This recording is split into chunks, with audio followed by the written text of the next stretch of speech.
오늘 하나님께서 우리에게 허락하신 말씀은 레위기 3장 1절에서 5절 말씀입니다. 레위기 3장 1절에서 5절 말씀입니다.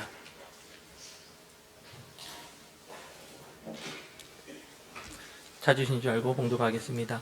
사람이 만일 화목제의 제물을 예물로 드리되 서로 드리려면 수컷이나 암컷이나 흠 없는 것으로 여호와 앞에 드릴지니 그 예물의 머리에 안수하고 회막문에서 잡을 것이요 아론의 자손 제사장들은 그 피를 제단 사방에 뿌릴 것이며 그는 또 그 화목제의 제물 중에서 여호와께 화제를 드릴지니 곧 내장에 덮인 기름과 내장에 붙은 모든 기름과 두 콩팥과 그 위에 기름 곧 허리 쪽에 있는 것과 간에 덮인 꺼풀을 콩팥과 함께 떼어낼 것이요 아론의 자손은 그것을 제단 위에 불 위에 있는 나무 위에 번제물 위에서 살을지니 이는 화제라 여호와께 향기로운 냄새니라. 아멘. 박성희 목사님 나오셔서 감사와 예배 제목의 말씀 전하시겠습니다. 지난달 한 권사님께서 좋은 생각이라는 월간 잡지를 한 권 주셨습니다. 학창 시절에는 많이 읽고 했는데 그동안에는 까마득히 잊고 있던 잡지였습니다. 제가 가지고 있는 생각 중에 하나는 성도님들께서 책을 선물해 주시면 그 책은 그래도 한 번쯤 읽어봐야겠다라는 마음들 늘 가지고 있거든요. 그래서 한 달 동안 옆에 두면서 이렇게 그때그때마다 떠들어 보았습니다. 근데 보면 다 전문적인 작가가 쓴 글이 아닙니다. 그리고 특별한 내용을 알려주는 것도 아닙니다. 대부분은 그냥 평범한 사람들이 일상을 살아가면서 경험했던 소소한 일들, 그리고 생각들, 감정들을 이렇게 정리한 내용들입니다. 근데 그런 글들을 읽으면서 저를 보니까 때때로는 그냥 혼자서 씩 웃기도 하고 또 어느 때는 울컥할 때도 있던 것들을 보게 됐습니다. 그러고 나서 앞에 그 카피를 보니까 아름다운 사람들의 밝고 따뜻한 이야기다 하는데 정말 그런가 보다라는 생각들을 해보게 되었습니다. 동시에 한 가지 도 생각해 보는 것은 세상은 영웅 같은 몇 명의 사람들이 끌어가는 게 아니겠구나라는 생각들을 다시 한번 해보게 되었습니다. 그것보다는 정말 소소한 것 같지만 평범한 수많은 사람들이 자기 자리를 지킴으로 인해서 세상이 유지되어 가는구나 라는 것들을 한번 기억해 보고요. 또 우리가 뉴스를 보다 보면 경제적인 문제, 사회적인 문제, 여러 가지 문제들이 있는데 사실 이런 문제들이 우리 삶을 끌어가지 않는다라는 것도 다시 한번 발견했습니다. 그것보다는 큰 주제가 아니라 삶의 소소한 일들로 인해서 사람들이 더 많이 고민하고 그것들이 위로가 되고 격려가 되기도 하더라. 또 하나는요, 세상에서 보다 보면 우리가 또 뉴스를 보다 보면 여러 가지 안타까운 소식들이 굉장히 많습니다. 또 이기적이고 뻔뻔한 사람들이 굉장히 많고 또 무섭고 두려운 일들도 참 많습니다. 그때마다 세상이 왜 이런가, 세상을 어떻게 살아가야 하는가 싶기도 한데 또 이런 이야기들을 가만히 보면 여전히 세상에는 아름다운 사람들이 많이 있구나. 여전히 자기를 지키면서 그곳에서 작은 감동을 이끌어내고 그것으로 다른 사람들에게 선한 영향력을 끼치고 있는 사람들이 많구나라는 생각들도 다시 한번 해보게 되었습니다. 그러면서 우리도 이럴 수 있으면 좋겠다라는 생각을 하게 됐는데요. 이 좋은 생각은 보통 한 달의 주제를 정해놓고 그 관련한 주제에 대한 사연을 받아서 정리함으로 이렇게 구성이 되어 있습니다. 그러면서 저도 한번 드는 생각은 그러면 나도 11월 한 달 동안 주제를 정해보면 참 좋겠다라는 생각들을 해보게 되었습니다. 그러면 어떤 주제로 한 달을 살아가면서 내 삶을 들여다볼까라고 고민하다가 뻔한 듯하지만 감사로 정해보았습니다. 그래서 11월은 저 나름대로 감사의 달로 지내기로 작정해 보았습니다. 동일한 도전 드리고 싶은데요. 11월에 한번 감사라는 주제를 가지고 우리 삶을 들여다보시면 어떻겠습니까? 그래서 감사에 대해서 감사합니다.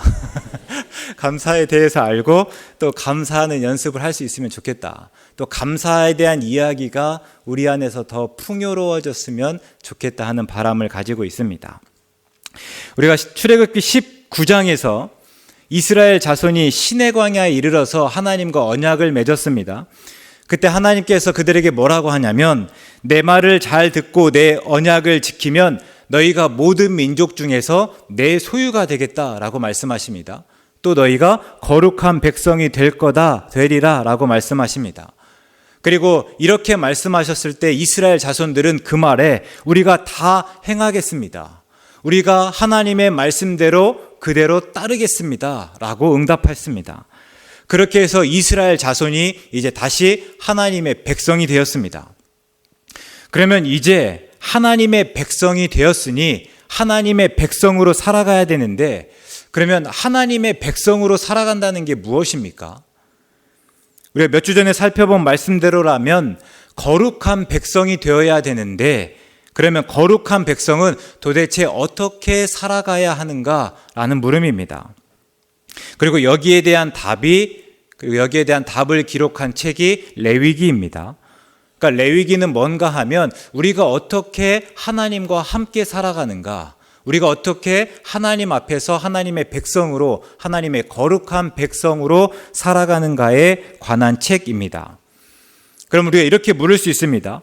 우리는 왜 거룩한 백성이 되어야 하는가라고 할 때 답은 간단합니다.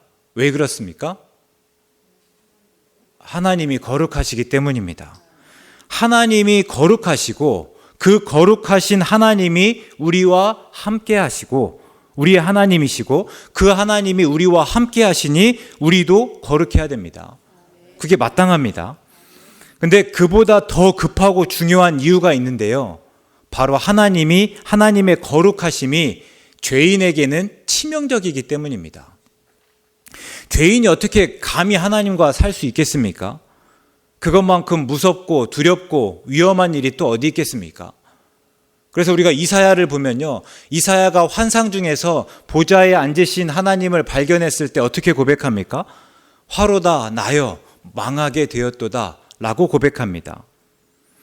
또 베드로는 어떻습니까? 베드로가 예수님이 하신 일들을 통해서 하나님을 깨닫게 될 때 예수님에게요, 주여 나를 떠나소서 나는 죄인이로소이다 이렇게 고백합니다. 그러니까 우리가 죄인으로서 하나님과 함께 산다는 것은 그만큼 무섭고 두렵고 위험하더라라는 거죠. 그래서 하나님께서 이스라엘 백성에게 거룩한 백성이 되는 법을 일러주십니다. 그럼에도 불구하고 하나님과 함께 살아갈 수 있는 법을 일러주시더라라는 거죠. 그리고 그 법 중에 가장 먼저는 번제, 소제, 화목제, 속죄제, 속건제 등의 5가지 제사를 통해서입니다.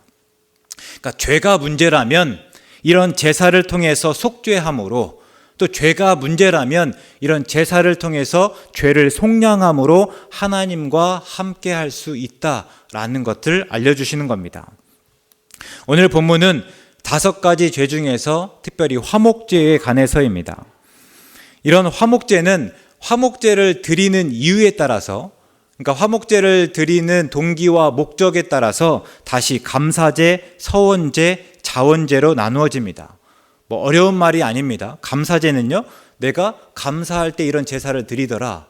서원제는요, 내가 서원하면서 서원한 것을 예물을 바칠 때 드리더라 라는 거고, 자원제는 즐거운 일이 있을 때에 내가 자발적으로 드리더라. 그러니까 이런 성격들을 가지고 있는 제사가 화목제다라는 겁니다. 근데 이런 3가지 유형의 차이는 거의 없습니다. 그래서 우리가 화목제를 그저 감사제로 부를 수도 있고, 또 서원제로 부를 수도 있고, 자원제로 부를 수도 있겠다. 그렇게 불러도 무방하겠다라고 이야기할 수 있습니다. 이런 이유로 본문 1절 화목제라고 써 있는 걸 보면요, 이렇게 각주가 있습니다. 일자 표시가 있을 텐데 그 각주를 따라서 밑에 보면 또는 감사제라고 정리했습니다. 그래서 오늘은 이 화목제를 감사제로 여겨서 감사와 연관해서 한번 살펴보면 좋겠다 싶습니다. 이제 본문을 보면 화목제의 제물은 소와 양과 염소다라고 말하고 있습니다. 그리고 그 중에서 본문은 소를 드릴 때에 대해서 이야기하고 있는데, 수컷이나 암컷이나 상관없다, 흠만 없으면 된다라고 이야기하고 있습니다. 이렇게 말하면 그게 뭐 어땠다는 거죠? 무슨 상관이죠? 라고 물으실 수 있는데요. 화목제에 대해서 잘 알려고 하면 제사 중에서 가장 근본적인 기본적인 제사이면서 화목제와 가장 비슷한 번제와 비교하면서 보시면 더 분명하게 나타납니다. 그럴 때 레위기 1장에서 번제는 흠없는 수컷으로만 드리게 돼 있습니다. 그런데 화목제는 수컷 외에 암컷까지 드릴 수 있더라라는 거죠. 그리고 또 화목제 중에서 아까 자원제의 경우에는 제사 중에 유일하게 그러니까 흠이 없는 것뿐만 아니라 흠이 있는 제물까지 허용하더라라는 것들을 보게 되어 있습니다. 그러면 화목제가 의무가 아니라 무조건 드려야 되는 것이 아니라 하나님께 자발적으로 드리는 제사였고, 그래서 하나님께서 그만큼 제물에 관한 요구를 낮춰주셨겠다라고 생각해 볼 수 있습니다. 그럼 이제 화목제를 드릴 때 제물을 드리는 사람은 소의 머리에 안수합니다. 우리가 안수는 뭐 다른 그 자체로 어떤 효험이 있다기보다는 말 그대로 그냥 머리 위에 손을 얹는 것입니다. 그러니까 번제와 마찬가지로 화목제의 경우에도 안수는 제물이 그 사람을 대신해서 속죄의 역할을 하는 중요한 절차였습니다. 즉 내가 죄를 지으면 내가 그 죄의 값을 치르는 것이 맞습니다. 근데 안수를 통해서 내 죄를 제물에게 전가하고 그 제물이 나를 대신해서 죽게 하더라라는 거죠. 그리고 이후에 이제 회막문에서 소를 잡습니다. 그럼 제사장은 그 피를 제단 사방에 뿌립니다. 그리고 그 제물 중에서 내장에 덮인 기름, 내장에 붙은 모든 기름, 두 콩팥과 그 위에 기름, 곧 허리 쪽에 있는 것과 간에 덮인 꺼풀을 콩팥과 함께 떼어내서 태워드리더라라는 겁니다. 근데 그러면 그것이 하나님께 향기로운 냄새가 되더라라고 오늘 본문에서 마치고 있습니다. 우리가 하나님께 감사해야 하는 이유가 있다면 바로 여기에 있습니다. 그것이 하나님께 향기로운 냄새가 되더라. 그러니까 우리가 감사할 때 하나님이 기뻐하시기 때문입니다. 감사의 사전적 의미가 뭐냐면 고맙게 여기는 마음입니다. 그러면 고맙게 여기기 위해서는 우리가 먼저 내게 일어난 일을 긍정적으로 받아들일 수 있어야 됩니다. 오늘날은 감사를 중요하게 여기고 있는 듯합니다. 왜 그런가 했더니 감사하면 건강에 좋다고 합니다. 감사하는 마음이 감정을 조절하게 한다고 합니다. 또 우리가 감사할 때 스트레스를 이기게 하더라라는 거예요. 근데 감사가 우리의 마음만 좋게 하는, 마음만 편하게 하는 것들이 아니라 감사할 때 우리 몸까지 건강해지더라는 거예요. 이제 이런 다양한 연구를 통해서 그러다 보니까 그래서 감사하는 마음이 우리의 몸과 마음을 더욱더 건강하게 하더라. 그래서 사람들이 내게 일어난 일을 긍정적으로 받아들이려고 많이 애쓰고 있는 듯합니다. 또 삶을 살아가면서 삶에서 감사할 만한 일들을 찾아내려고 노력하더라. 그러니까 종교와 상관없이 이런 것들이 오늘날 우리의 습관처럼 자리 잡고 있더라라는 겁니다. 건강해서 감사하고 가족이 있어서 감사하고 여러 가지들로 있어서 감사하더라라는 거죠. 근데 종종 놓치는 게 있는 게 바로 감사의 대상입니다. 감사는 그러니까 내게 일어난 일을 긍정적으로 받아들일 뿐만 아니라 그것이 누구로부터 말미암았는지를 분명히 아는 일입니다. 그러니까 감사는 누구에게 감사하는지가 분명해야 되더라라는 거죠. 성경에서는 그 누구를 철저히 하나님이라고 이야기하고 있습니다. 특별히 구약에서는 감사라는 말을 사람 간의 관계에선 쓰지 않습니다. 감사라는 말은 오직 하나님과의 관계에서만, 하나님께만 쓰더라라는 거죠. 그래서 감사라고 하면 곧 하나님 덕분에입니다. 하나님 덕분에 내게 이런 일들이 일어났다. 내가 오늘 이런 것들이 주어졌다라는 거고, 그래서 특별히 구약에서 감사는 찬양하다는 말과 동일하게 쓰이고 있습니다. 내게 일어난 일로 하나님을 찬양하는 것, 그것이 감사입니다. 모든 일을 하나님의 은혜로 알고 하나님의 신세를 입은 결과로 고백하는 것입니다. 화목제가 하나님께 향기로운 냄새인 까닭이 여기 있습니다. 그 모든 일을 하나님 덕분으로 여기더라는 거예요. 그러면서 나를 전혀 주장하지 않더라라는 것이에요. 우리가 종종 구약의 제사를 이것을 보면서 오해하는 것 중에 하나는 내가 제물만 바치면, 그죠? 그 당시에 사람이 제물만 바치면 제사장이 다 알아서 했겠다라고 생각하는 겁니다. 그런데 우리가 번제부터 가만히 보면 그렇지 않더라는 거예요.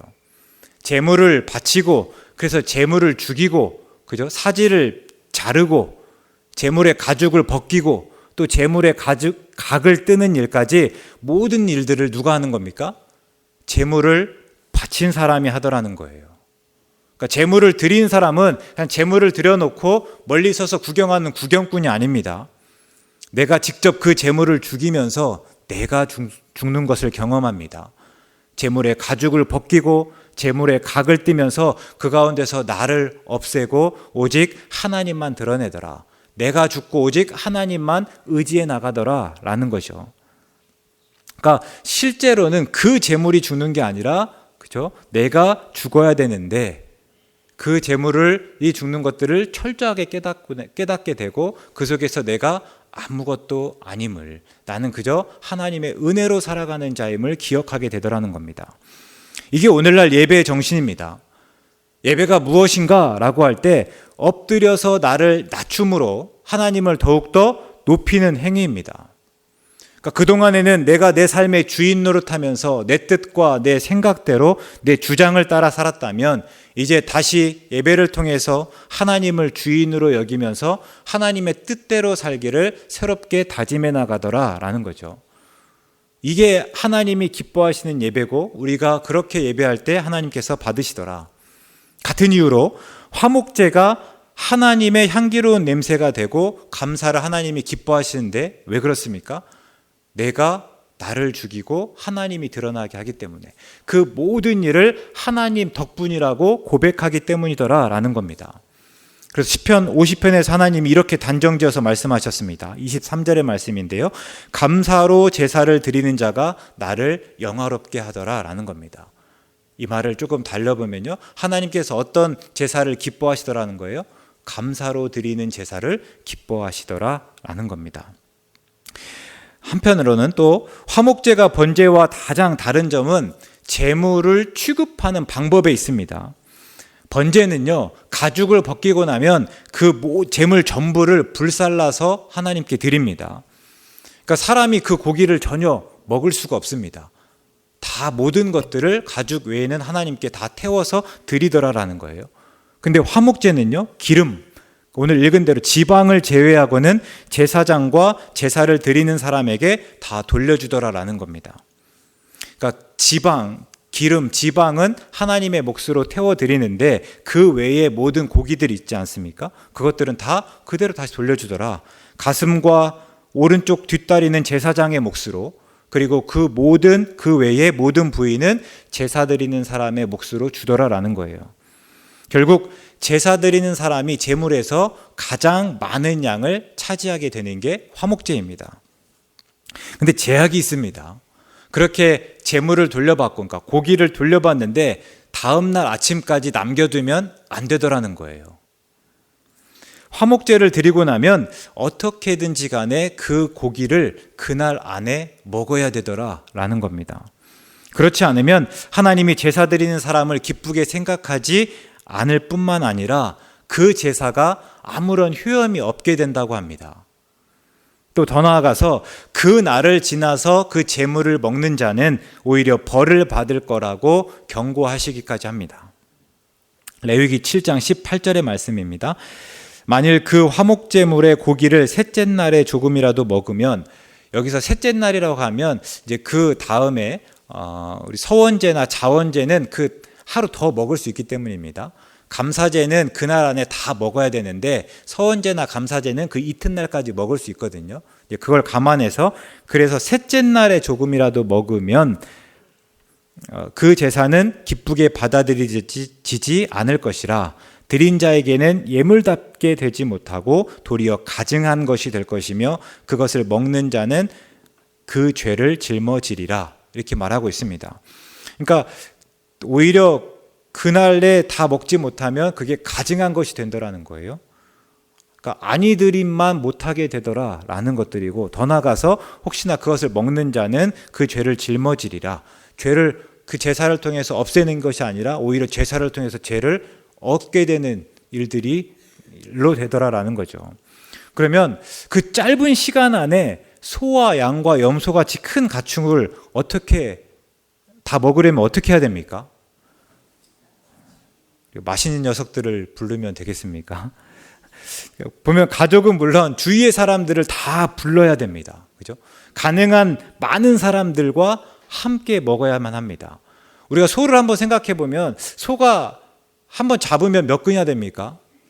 제가 예전에 언뜻 듣기로는 1,300근, 뭐 1,500근까지도 해당한다고 하는데요. 그 많은 양의 재물을, 그 많은 양의 고기를 하루아침에 다 먹으려고 한다면 도대체 얼마나 많은 사람들을 불러야 될까? 그래서 화목제는 가족과 이웃, 또 레위인, 또 그리고 고아와 과부, 종이나 나그네 등 그 사회에서 나와 가깝든 멀든 혹은 부유한 사람들이든 가난한 사람들이든 강한 사람들이든 약한 사람들이든 상관없이 모든 사람들을 불러 모아서 함께 어울리며 기뻐하는 축제더라라는 겁니다. 이게 하나님께서 화목제를 제정하신 의도이고 목적입니다. 하나님은 그냥 다만 나만 즐겁게 해라, 나만 기쁘게 하라고 말씀하지 않았습니다. 그러니까 그것을 태움으로 인해서 내게만 향기로운 냄새가 되라 라고 말씀하신 것이 아니라 내 기쁨에, 내 즐거움에 너도 참여하고 너뿐만 아니라 또 많은 사람들, 모든 사람들을 다 참여시켜라 라고 말씀하시더라는 거예요. 그러니까 기본적으로 화목제는 이런 나눔에 있습니다. 그래서 화목제의 제물이 뭐라고 했습니까? 소와 양과 염소다. 하나같이 크고 귀한 가축이더라라는 거예요. 앞에서 우리가 번제를 보면 번제는 이 외에 산비둘기나 집비둘기 새끼를 제물로 드릴 수 있었습니다. 그러니까 가난한 사람들은 소나 양과 염소를 드릴 수 없으니까 그런 사람들은 조그마한 비둘기 새끼를 드릴 수 있도록 했더라는 거예요. 그런데 화목제는 비둘기로 드릴 수가 없습니다. 왜요? 화목제는 나눔을 의도하고 나눔이 목적이기 때문이더라라는 거예요. 그래서 하나님은 그 제물을 그날 안에 먹어야 된다는 원칙까지 두셨습니다. 만일 그 원칙을 두지 않으셨다면 어땠을까? 분명히 사람은 하나님께 감사하면서도 돌려받은 고기를 자기가 쟁여놓고 혼자서 먹으려고 많이 애썼을 것입니다. 감사하면서도 다른 사람들과 나누지 않았을 가능성이 크더라. 그래서 하나님께서는 아예 원칙적으로 그날 그 화목제의 고기는 그날 먹어야 된다라고 세우기도 하더라는 겁니다. 우리가 종종 말씀드리지만 마태복음 18장에서 예수님께서 용서에 관해서 말씀하시면서 비유를 드시는데요. 우리가 잘 아는 10,000달란트 빚진 자의 비유입니다. 종이 주인에게 10,000달란트를 빚졌습니다. 주인이 갚으라고 하죠. 갚을 수 없습니다. 그래서 그 앞에 사정할 때 주인이 불쌍히 여기더라. 그래서 10,000달란트를 그냥 탕감해 줍니다. 근데 그 사람이 나가서 자기 친구를 만나는데요. 그 친구가 자기에게 100데나리온을 빚졌습니다. 근데 그 100데나리온을 갚으라고 하고 갚을 수 없다고 하니까 그 친구를 옥에 가두더라라는 거죠. 이 모든 이야기가 알려지고 결국 주인이 다시 그 종을 불러서 이렇게 책망하고 옥에 가두더라 하는 이야기입니다. 근데 여기서 10,000달란트 탕감받았던 종이 과연 특별하게 나쁜 사람인가? 다 안 그러는데 그런 사람도 있더라 하는 식으로 말씀하셨는가? 아니더라는 거예요. 그 사람의 모습이 우리의 모습이더라라는 거죠. 사람이 다 그렇더라. 그래서 하나님은 화목제의 제물을 돌려주시면서 그날에 먹어야 된다고 분명히 원칙을 정해주신 것입니다. 그렇지 않으면 그 제물을 받지 않으시겠다. 즉 하나님께서는 받은 거는 받은 거고 또 내 거는 내 거다라는 식으로 살아가라는 것이 아니라 받은 것을 가지고 베풀 수 있어야 된다. 받은 걸 가지고 나눌 수 있어야 된다. 사람들이 다 그렇게 살더라라는 이유로 너도 그렇게 살아가지 말라라고 말씀하시더라라는 거예요. 하나님은 우리의 감사가 하나님과 우리의 기쁨으로만 머물기를 원하지 않으십니다. 그 기쁨을 다른 사람들과 함께 나눠야 된다. 하나님이 주신 그 것으로 인한 기쁨이 이 기쁨으로 다른 사람에게 덕을 끼쳐야 된다라고 말씀하십니다. 이게 하나님이 아브라함에게 했던 말씀이기도 합니다. 우리에게 복을 주시고 우리를 복이 되게 하신 까닭은 그 복으로 우리만 잘 먹고 잘 사는 것이 아니더라는 거예요. 땅의 모든 족속이 복을 얻게 하기 위해서다. 그리고 그게 거룩하신 하나님과 함께하는 하나님의 백성, 거룩한 백성의 마땅한 모습이어야 된다라고 말씀하십니다. 그건 구약의 제사고요 라고 생각할 수 있습니다. 물론 지금은 우리가 구약의 제사법을 따르지 않습니다. 예수님이 화목제물이 되어서 온전한 제사를 드렸기 때문입니다. 단번에 들이심으로 죽으심으로 영원한 속죄를 이루었기 때문입니다. 그러나 그 제사의 정신은 여전히 그대로 남아 있습니다. 아니, 오히려 예수님이 화목제물이 되어서 우리가 하나님과 화해할 수 있었고 하나님과 화평을 누릴 수 있게 되면서 더 중요해졌다라고 말할 수 있습니다. 그래서 로마서 5장 9절과 11절에서 이렇게 말씀합니다. 그러면 이제 우리가 그의 피로 말미암아 의롭다 하심을 받았으니 더욱 그로 말미암아 진노하심에서 구원을 받을 것이니 곧 우리가 원수 되었을 때에 그의 아들의 죽으심으로 말미암아 하나님과 화목하게 되었은즉 화목하게 된 자로서는 더욱 그의 살아나심으로 말미암아 구원을 받을 거다. 하나님 예수님을 통해서 우리가 구원받았다는 걸 말하는데요. 그 다음에 그뿐 아니라 이제 우리로 화목하게 하신 우리 주 예수 그리스도로 말미암아 하나님 안에서 또한 즐거워하느니라 라고 말하고 있습니다. 예수 그리스도를 통해서 하나님과 화목하게 된 자는 우리가 즐거워할 수 있어야 된다. 그게 마땅하다라고 이야기하는 거죠. 하나님만 즐겁게 하는 것이 아니라 하나님의 즐겁게 하는 동시에 우리가 그 안에서 예수 그리스도로 말미암아 즐거워해야 되고 우리의 즐거움으로 끝나는 것이 아니라 우리의 즐거움으로 인해서 다른 사람도 즐겁게 하는 것이 마땅하다라는 겁니다. 회복 탄력성이라는 책을 쓴 김주환 교수님이요, 감사 일기를 쓰라고 강조했습니다.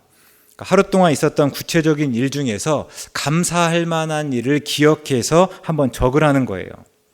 그러니까 앞에서 말씀한 대로 감사일기를 적을 때는 두 가지인데요. 어떤 일을 긍정적으로 받아들이고 또 하나 누구에게 감사하는지를 분명히 적어야 됩니다. 근데 이 김주환 교수가 5가지 이상씩 적어보라 이렇게 말합니다. 그러니까 이게 소위 한참 유행했던 감사일기인데요. 제가 더 주목해서 보는 거는 이래요. 이분이 하는 얘기가 특히 자기 전에 하는 게 효과적이다. 자기 전에 감사일기를 쓰는 게 효과적이다라고 이야기하거든요. 왜 그런가 했더니 그러면 잠을 자는 동안 뇌가 그렇게 길들여진다는 거예요. 그리고 그렇게 며칠 하다 보면 이제 아침에 일어나자마자 우리 뇌가 자동적으로 감사할 일을 찾는다는 거예요. 그러니까 뇌가 이런 거죠. 오늘 저녁에도, 그러니까 오늘 밤에도 분명히 감사할 일을 찾겠지라고 생각하면서 이제는 하루를 살아가면서 감사한 일을 찾기 위해서 내가 계속해서 모니터링을 하더라는 겁니다. 그러면 하루를 살아가면서 늘 감사한 일을 찾게 되고 자신에게 일어나는 일을 감사하게 바라보는 습관이 우리에게 길러지더라라는 이야기예요. 그러니까 우리로 따지면 하루를 살아가면서 내게 일어나는 일이 어떤 일이든지 그것들을 긍정적으로 받아들이면서 그 일로 하나님께 감사하게 되더라. 이런 습관들이 생기더라는 거예요.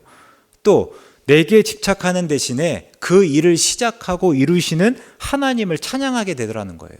모든 것이 하나님의 덕분입니다 라고 하다 보니까요, 하나님을 찬양하게 되더라. 얼마나 멋진 일입니까?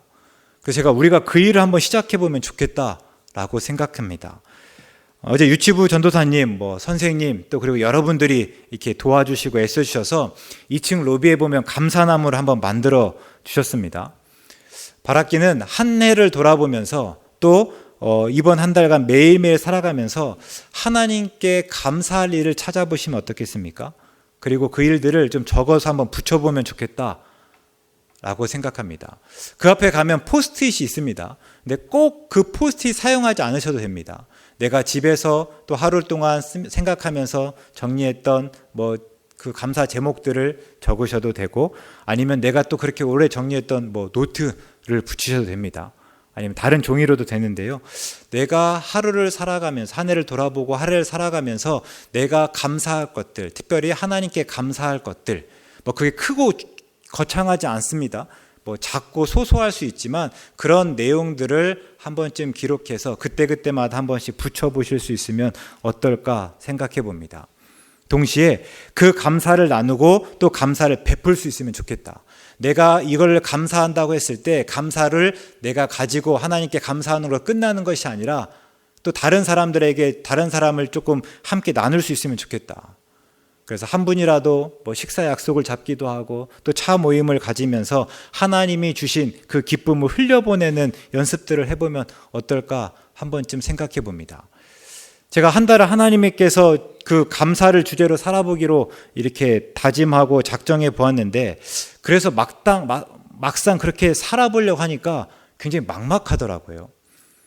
제가 나름 살면서 하나님 감사합니다 이런 고백들을 많이 했던 듯 하거든요.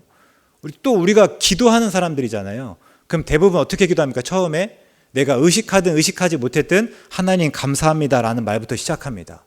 그러고 나서 부지런히 찾잖아요. 뭘 감사하는 거지? 찾게 되는데요. 그랬음에도 불구하고 막상 감사를 가지고 살아보겠다 하니까 쉽지 않더라고요. 막연하더라고요. 어렵더라고요. 그래서 한 주간 감사에 관한 구절들, 성경 구절들을 찾아보고 그 사건을 보기도 하고 그 말씀들을 묵상해 보기도 했습니다. 그러면서 그런 오늘 삶에서 소소한 어떤 감사를 찾아낼까 어쨌든 쉽지 않습니다.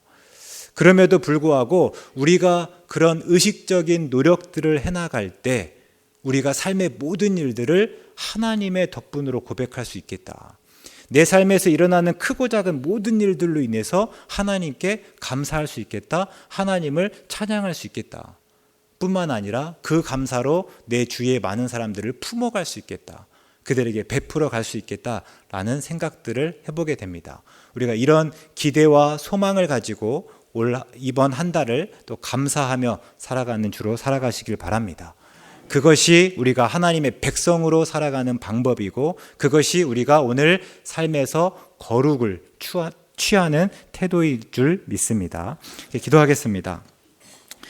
사랑의 하나님, 우리가 하나님을 예배하는 것은 마땅합니다. 그러나 하나님께서 우리의 예배로 기뻐하실 뿐만 아니라 그 기쁨을 우리와 나누어 주시니 하나님 참으로 감사합니다. 우리가 그 기쁨 안에 온전히 살아가게 하여 주시옵소서. 그 안에서 하나님으로 인해서 예수 그리스도로 인해서 하나님이 주시고 하나님이 시작하시고 이루시는 모든 일로 인해서 하나님께 감사하는 법을 깨닫게 하시고 그 감사를 서로 나누어 가게 하시옵소서. 그것이 하나님을 예배하는 우리의 태도가 되게 하여 주시옵소서. 예수님의 이름으로 기도드립니다. 아멘.